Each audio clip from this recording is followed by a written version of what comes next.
My mafia fiancé is extremely possessive of me. He even had a large black wedding dress and veil custom made for me so that no one else could see my face or figure. However, he seems to have underestimated my rebellious nature. When the church doors opened, I walked in wearing a tight-fitting red wedding dress that perfectly showed off my beauty. "Give me one good reason why I shouldn't let you go back and change," he said, irritation creeping into his voice as the dress made him uncomfortable. The bright red dress I wore only drew more attention, clinging to my curves in a way that made it hard to ignore. "The wedding dress you chose doesn't suit me. It looks outdated," I replied, flashing a smile. "Look at yourself. What do you look like in that wedding dress?" he asked, his voice thick with frustration. "Oh, don't be like that. I know my wedding dress is beautiful. I can see it in your eyes," I teased. Leonardo couldn't argue with that. Soon after, the priest began the ceremony. "Leonardo Marcello, do you take Ariana Miguel to be your lawful wife?" he asked. Leonardo had told him to keep it short. For the mafia, a church wedding was just a formality to make it legal. "I'm willing," he replied, avoiding my gaze. "Ariana Miguel, do you take Don Leonardo Marcello as your husband?"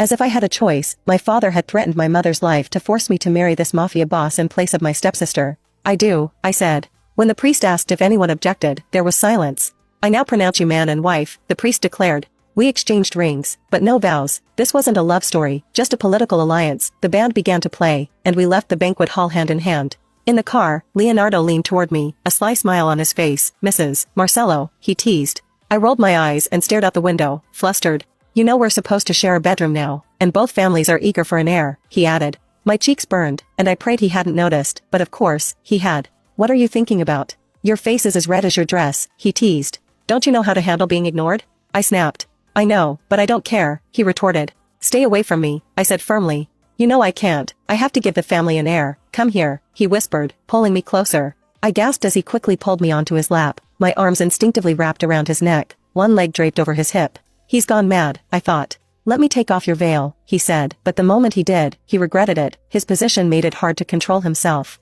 He could feel himself growing hard beneath me, and it was becoming more and more obvious. "It hurts, it's caught in my hair. Be gentle," I frowned. After a brief struggle, Leonardo finally threw the veil onto the seat, his fingers running through my hair. "I love your hair," he whispered, his voice soft. I was confused by his sudden tenderness. "Why are you being so gentle with me all of a sudden?" "Because you're my wife now. If you don't listen to me, I'll punish you in other ways, Alia," he whispered. "Don't tell me you've fallen in love with me," I protested. "Maybe I already have," he whispered. I froze. "What do you mean?" "I've known you before you even knew me," he said, leaning in closer. "I've always been a part of your life, Aria." I pulled back. "This isn't fair. The bride hasn't even met the groom before the engagement," I whispered. "I prepared a gift for you. I hope it makes up for everything," he said, pulling out a red velvet box. "What's inside?" "You'll find out soon enough," he said with a smile. The car stopped, and Leonardo helped me out. The ballroom was lavishly decorated, filled with guests. Champagne glasses clinked as people congratulated us. "Ready for your gift?" he asked. I nodded, and under everyone's gaze, Leonardo knelt down. The room went silent. He opened the box and pulled out a gold ankle chain with 3 amber diamonds. An L hung from it. He placed my foot on his thigh, fastened it around my ankle, and the crowd erupted in applause. My face turned bright red. "Why an ankle chain?" I asked, still in shock. "So that when your legs are wrapped around my head, you'll remember who you belong to," he said. I gaped at him.